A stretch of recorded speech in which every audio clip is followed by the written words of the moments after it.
कि बिल्कुल शरीर से ऐसे प्राण निकल जाएंगे। ऐसा महसूस हुआ? महसूस भी बिल्कुल ही हो गया था बस शरीर में।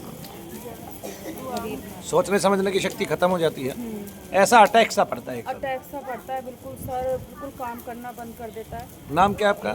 सोनिया। सोनिया, आप कब से बीमार हो? मैं शादी हुई है उसके बाद से बीमार हूँ। शादी के बाद से ही तुरंत से बीमार है? शादी को कितने साल हो गए? 16 साल हो गए। 16 साल हो गए। तो 16 साल से आप लगातार बीमार चल रहे हैं। आपको बीमारियां किस किस रूप में है? क्या उन वो बीमारियों में मुख्य एक रूप दर्द नहीं है?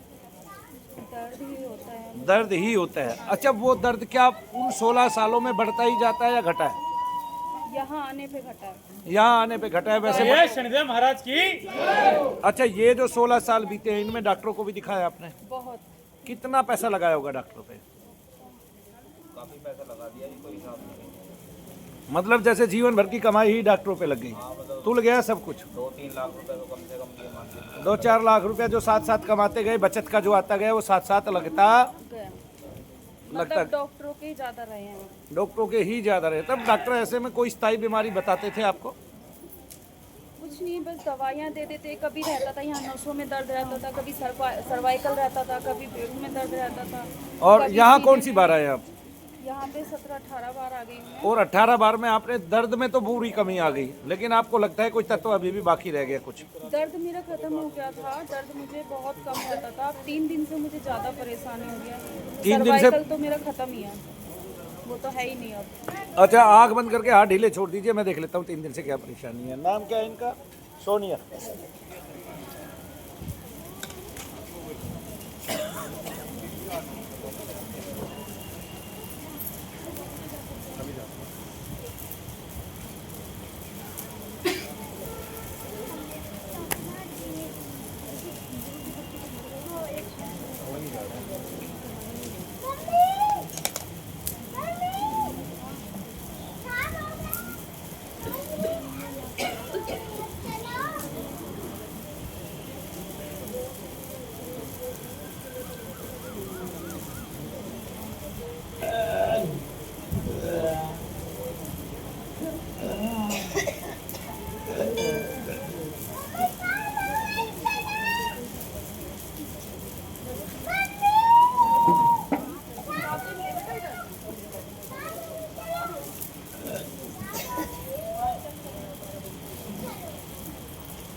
बोलिए शनिदेव महाराज की।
बोलिए शनिदेव महाराज की। बोलिए परम पूज्य गुरुदेव मनु भैया जी की। जय शनिदेव। जय जय शनिदेव।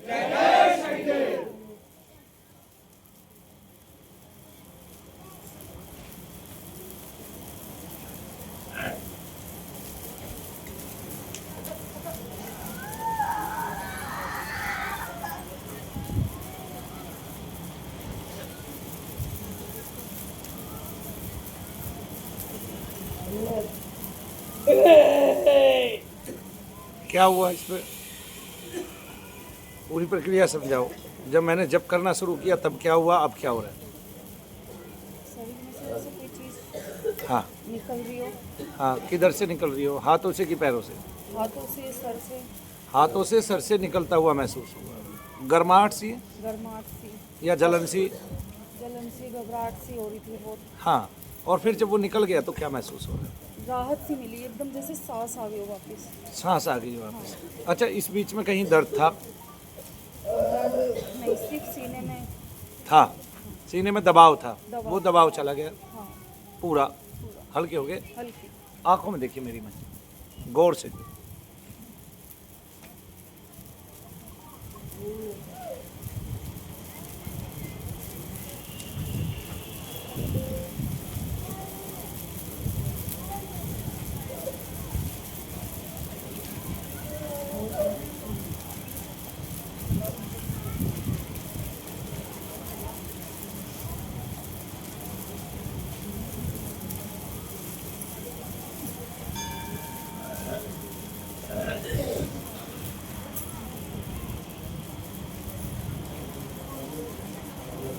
वो सोनिया, आपके घर में कितने ग्रंथ रखे हुए हैं भारतीय जनमानस के और भारतीय आध्यात्मिक ग्रंथ कितने? रामायण है आपके घर में? अच्छा, गीता है आपके घर में? शनिदेव की शनिदेव की वो किताब है जो यहाँ से ले गए, उसके अलावा कोई किताब नहीं है आपके घर में? लक्ष्मी वैभव व्रत भी नहीं है? कुछ नहीं है। मैंने शादी से पहले बहुत व्रत पूजा पाठ की थी। जब मैं यहाँ के पूजा पाठ करने लगी, व्रत करने लगी, तो मैं और ज़्यादा बीमार पड़ने लग गई। तो इसलिए सब बंद कर दिया? मेरे हस्बैंड ने सब बंद करवा दिया मेरा। हाँ। पूजा पाठ सब चीज़ छुड़वा दी। तो उसके बाद मैं थोड़ा ठीक रहने लग गई, हाँ, लेकिन फिर से मुझे परेशानियाँ शुरू हो गई। चीज़ तो कहीं गई नहीं ना। पूजा पाठ करने से उनके साथ घर्षण नहीं हुआ, तब उनको पकने का समय मिल गया। क्यों? क्योंकि इसमें दोषी हम हुए, तब ये ले नहीं गए, ये डॉक्टर को दिखाते रहे और चीज़ों को पकाने का समय इन्होंने दे दिया। तो जो शरीर में तत्व आया मलिन बाहर से, वो पकने लगा, वो बैठने लगा, उसने घर बना लिया। यूँ समझो कि आपका शरीर जैसे किराए पे लेके वो वहाँ जम गया अपने साजो सामान के कभी साथ। कभी उभरती थी तो एक जगह दिखाया इन्होंने, वो शांत कर देते थे, तो ऐसा कहते थे कि चला गया। चला गया, लेकिन गया तो कभी नहीं। फिर कुछ टाइम बाद फिर उभर जाता था वो। यही संसार को मैं बात बताना चाहता हूँ। एक केवल शनिधाम ही ऐसा है जहाँ पर सारी चीज़ जड़ से खत्म होंगी, वरना कहीं होंगी ही नहीं। वो आदमी दुख ही पाएगा। यहाँ से जाने वाला तो कभी ठीक ही नहीं होता। ये हमने देखा है, मर उड़ जाते हैं लोग, ठीक है ना। पहले भी बहुत सारे लोग मर चुके हैं इस। हाँ जी, बोलिए शनिदेव महाराज की। अब आपने महसूस किया आपकी चीज़ एज इट इज़ थी, उस चीज़ को कोई हटा भी नहीं पाया, और जब वो कटने लगी तो उसके दर्द, भार, कष्ट कम होने लगे, कम होने लगे। है ना। हाँ जी, और अब क्या पा रहे हैं? बहुत आराम। अभी आना है, लेकिन जो थोड़ा तत्व बचा है इसमें से थोड़ा थोड़ा करके कटता है। ये कल मेरी भांजी है, परसों उनकी डेथ हो गई थी, तो मैं वहाँ गई थी। मैं बताता हूँ, जब भी आप किसी के यहाँ डेथ पे जाते हैं, मरे गिरे पे जाते हैं, कोई घर परिवार में मर जाता है, तो जो भांजी है वो 13 दिन तक कहीं नहीं जाती है, कम से कम 13वीं तक वो आत्मा वहीं भटकती है, ठीक है ना। फिर उसको दूत आके ऊपर ले जाते हैं, वहाँ जाके उसको शांति मिलती है, नीचे का मोह खत्म होता है उसका, और फिर जो योनि देनी होती है भगवान ने वो योनि देता है। वो अगर पितृ योनि में आएंगी तो पितृ बनेंगी, और प्रेत योनि में आएंगी तो प्रेत बनेंगी। तो प्रेत और पितृ वैसे तो एक ही है, क्योंकि अगर ज़्यादातर लोग प्रेत ही बनते हैं, क्योंकि उन्होंने ऊपर वाले का नाम लिया नहीं होता, तो ऊपर वाले का आकर्षण भी नहीं होता, ठीक है। और तकरीबन 90% लोग भारत के प्रेत को ही, प्रेत अवस्था को ही ग्रहण कर रहे हैं, और ये अवस्था मिनिमम 33 वर्ष तक रहती है। वो भी तब जब आप कहीं एक जगह स्थिर होकर बैठे हुए हैं, या तो पेड़ पर बैठे हुए हैं, मंदिर में बैठे हुए हैं, या किसी जंगल में बैठे हुए हैं, या किसी बंद मकान में बैठे हुए हैं। अगर आपको किसी ने पकड़ के तंत्र प्रयोग करके किसी के अंदर छोड़ दिया, तो जब तक वो शरीर नहीं मरेगा, जाएगा नहीं, तब तक आप उसमें रहेंगे, और उसके बाद से वो योनि और लंबी हो जाएगी, बढ़ जाएगी, क्योंकि फिर उसको शरीर की आदत पड़ जाती है, और जो तांत्रिक होता है वो अपनी चीज़ों के साथ उसको पुजवाने लगता है। तो जो भी चीज़ एक बार आपने पूजनी स्टार्ट कर दी, फिर वो इस धरा को छोड़कर जा ही नहीं सकती। जितने भी ये राजस्थानी अपने पितरों को पूजते हैं ना, वो सारे इसी धरा पे हैं। यहाँ तक कि इस भारत में तो जो मरे हुए शहीद हैं, शहीद भी नहीं है, सिपाही हैं, उनको भी जो दारू पीते थे उनको भी दारू चढ़ाई जाती है, भोग चढ़ाया जाता है, और उनसे भी ये कल्पना की जाती है कि वो हमें ठीक कर दे। वो प्रेत आत्मा के रूप में है, वो हमें क्या ठीक करेंगे ये बताइए आप मुझे, ठीक है ना। फिर उनका जो भोग है, वो भोग ही इतना मलिन होता है, जैसे दारू पिलाना, दारू चढ़ाना। जो इस भोग को ग्रहण करता है वो केवल प्रेत ही ग्रहण कर सकता है, देवता इस भोग को ग्रहण नहीं करते हैं, ना देवताओं को ये चीज़ पसंद है। लोग बात करते हैं देवता सुरा पीते हैं, सुरा का मतलब उनको नहीं पता। जितनी औषधियाँ होती है और जो चंद्रमा की उसमें पलती हैं, शांति में पलती हैं, चंद्रमा की छाया में पलती हैं जो औषधियाँ पृथ्वी पर, उनका जो रस होता है वो ही, जैसे सुरा ब्राह्मण के लिए क्या है, आगे ना सोम रस ब्राह्मण के लिए क्या है किसी को नहीं पता, अदरक का रस और गुड़ का रस, ये जो है ब्राह्मण के लिए सोम रस है, ठीक है, उसको आप सुरा बोलिए, सोम रस बोलिए, ऐसे भेद नहीं है कुछ भी। लोग वहाँ भी भाई सुरा को सोम रस बोल के वो पान कर रहे हैं देवता, तो लेकिन लोगों को समझ में नहीं आता हम क्या कर रहे हैं क्या नहीं कर रहे हैं, और लोग जो है वो भटक रहे हैं और उनको तरजीह नहीं पता ही नहीं है। जब किसी को प्रेत के बारे में निकालेगा क्या कोई खाक, बातें करने से प्रेत नहीं निकलता है शरीर में, इसके लिए बड़ी मशक्क़त और मेहनत चाहिए, ये भी आपने देख लिया। तो ये जैसे हम कोई किसी की जात हो जाती है, हम वहाँ अगर हम जाएंगे तो हमारे ऊपर दबाव पड़ेगा, वो आत्मा वहीं वहीं घूमेगी तो वो सबको टक्कर मारेगी, वो सबको पकड़ पकड़ के झिझोड़ती है, सबको छूती है।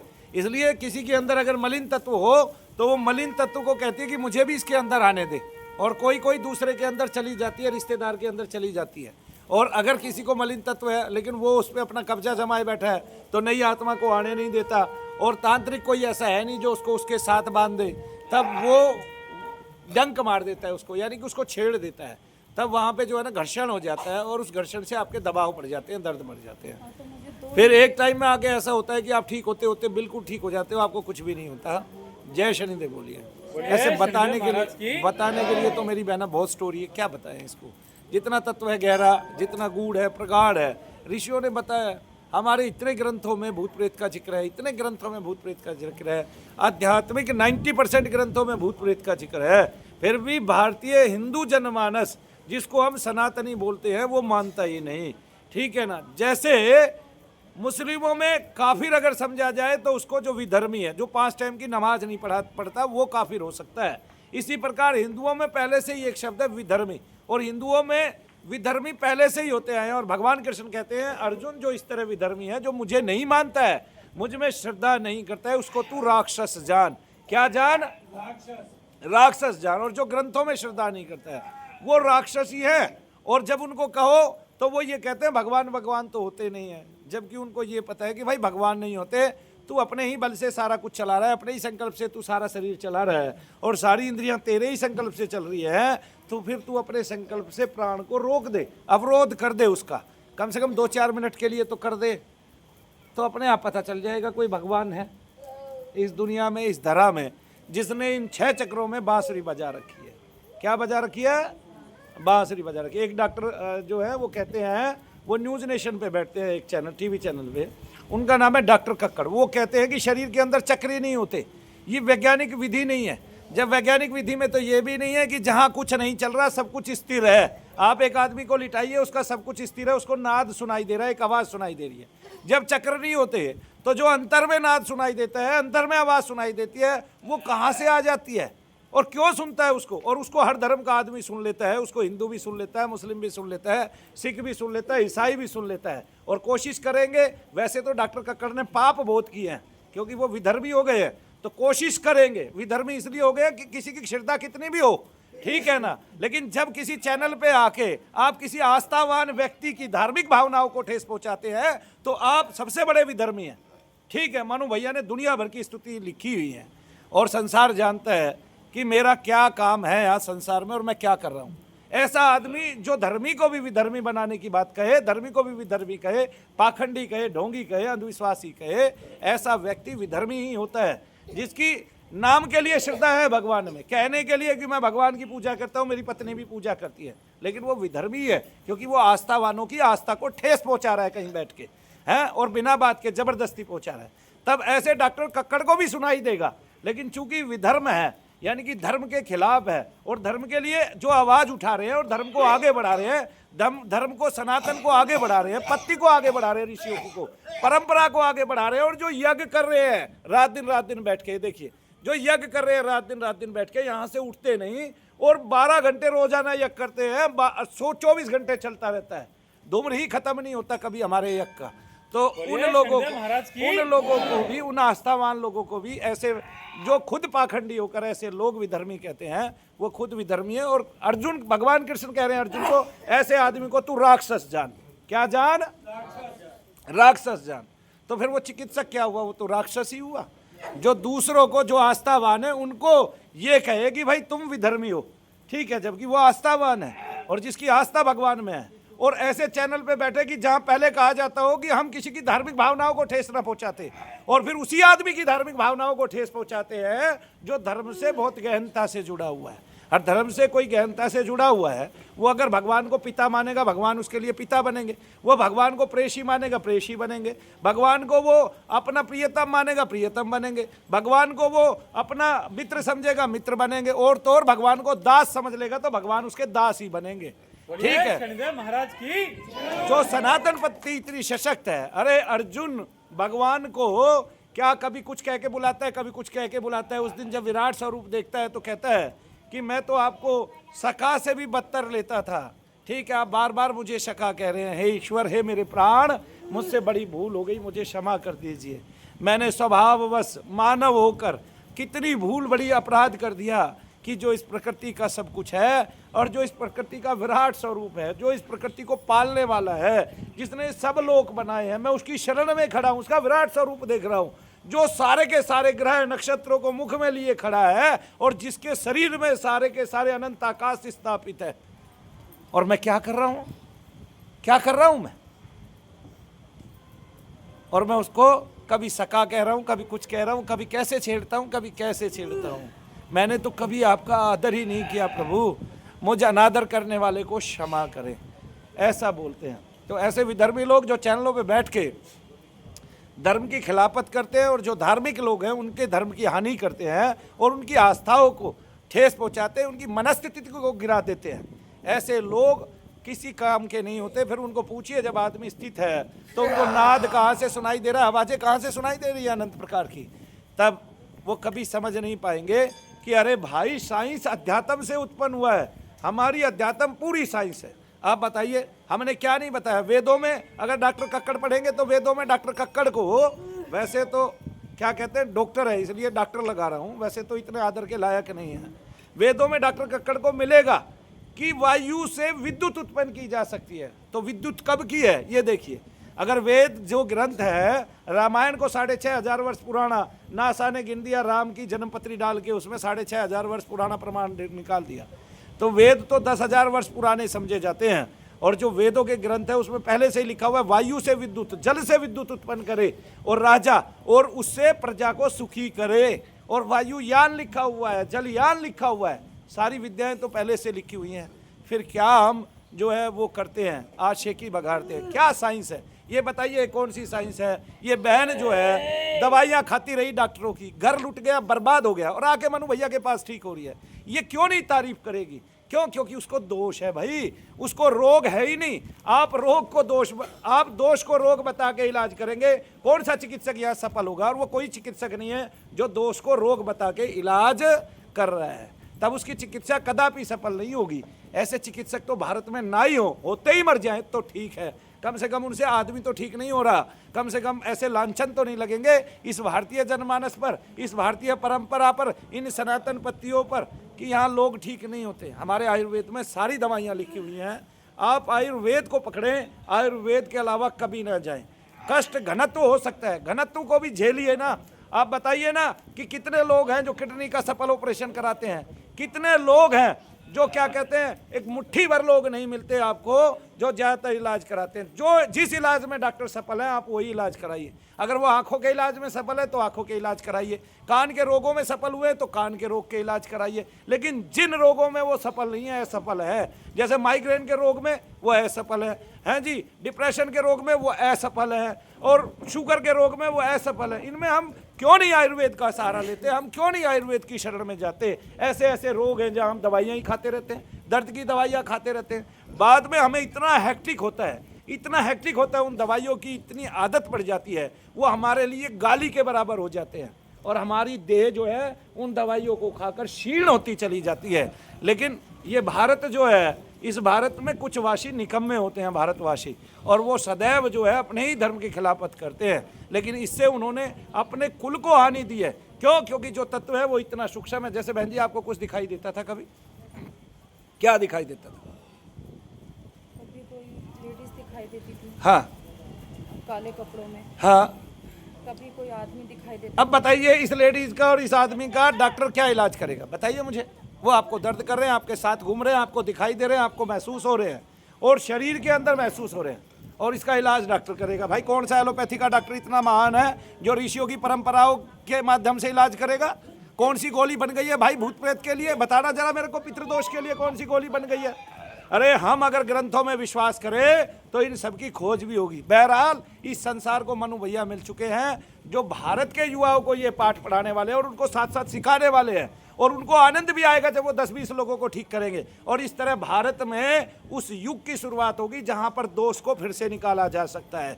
जो लोग योग से ठीक नहीं हो रहे, आयुर्वेद से ठीक नहीं हो रहे, एलोपैथी से ठीक नहीं हो रहे और किसी भी प्रकार की मालिश से ठीक नहीं हो रहे, ठीक है ना। जैसे हम क्या करते थे, हमारे कंधे में जरा सा दर्द होता था, अपने पुत्रों से दबवाते थे।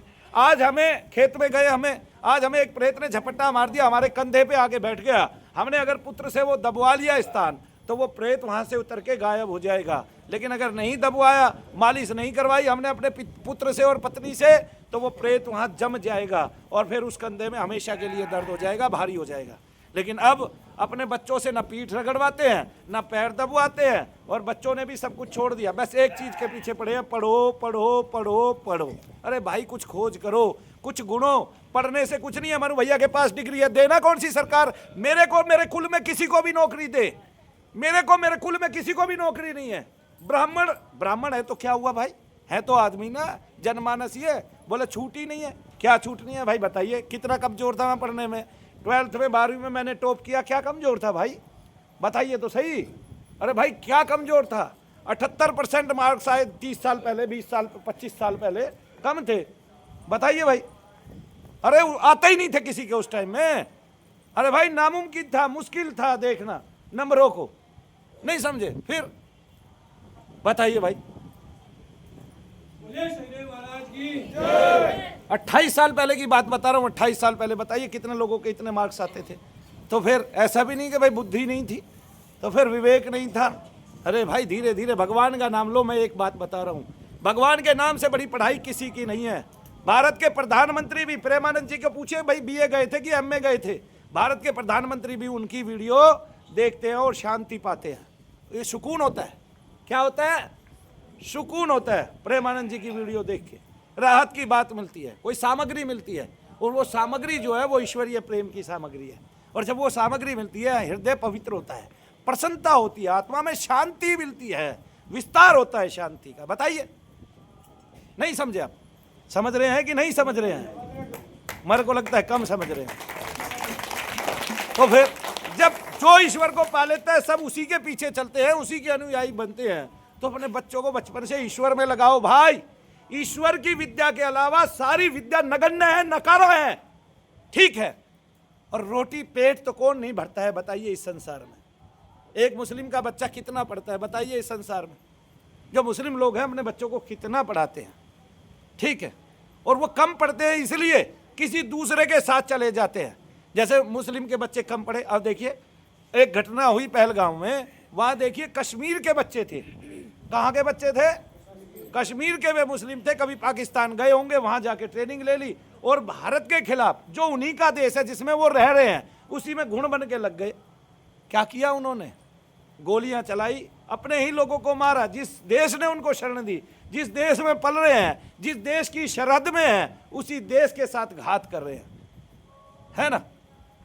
तो पढ़ाई तो बस इसलिए जरूरी है कि आप अपने देश के साथ घात ना करें, आप अपने विश्वस्त के साथ घात ना करें, आप अपने मुल्क के साथ घात ना करें, आप अपने नगर के साथ घात ना करें, और आप मानव जाति के साथ घात ना करें। विद्या केवल इसलिए होनी चाहिए। और अगर वो विद्या संत बन के आती है, भक्त बन के आती है, महात्मा बन के आती है, और आप दूसरों को अंतर में शांति की स्थापना करें, तो आप वो बने। यहाँ की सारी डिग्रियां फेल हैं, विफल हैं। मैं बता रहा हूँ आपको, आपने भी देखा होगा, बड़े बड़े लोग शांति को धारण करने के लिए कुमार विश्वास की राम कथा में हिस्सा लेते हैं। कहाँ हिस्सा लेते हैं? कुमार विश्वास इसलिए कह रहा हूं कि कवि तो हैं ही, मेरे तो पसंदीदा ही हैं, ठीक है। अच्छे वक्ता भी हैं, और भगवान का नाम लेना जानते भी हैं। और सबसे बड़ी बात कि इस राजनीति से परे है, क्योंकि राजनीति का पता चल गया उनको कि राजनीति हृदय को तोड़ देती है। और ये भी पता चल गया कि राजनीति में कोई एक आदमी मुश्किल से निकलता है जो देश हित में कार्य करता है, सारे नहीं निकलते हैं, उसकी छटनी होती है। ये सेम ऐसे ही होता है, ये सेम ऐसे ही होता है जैसे चटनी में सौंफ का दाना आ गया हो, है जी, जैसे टमाटर आलू की चटनी में साबुत धनिया दांत के नीचे आ गया हो और उसकी खुशबू पूरे मुंह के अंदर फैल गई हो, ऐसा कोई कोई एक नेता निकलता है। जय शनिदेव सबको। आइए बहन जी, आप क्यों खड़े हैं? चलिए तो सही, जाइए तो सही, घर में पधारिए तो सही, अपने बच्चों को खिलाइए तो सही, उनके लिए खाना पकाइए तो सही। अगर इस बीच में मेरा इलाज चल रहा है, अगर कहीं जाना पड़ जाए, अब तो तू कहीं जा, मनु भैया के पास आती है, मैं आप देख लूंगा। बस तब तक पूजा मत करो जब तक मैं तत्व को घिस के रगड़ ना दूं। जय शनिदेव बोलो। ये है निशा कुमारी है जी, बंगाल से।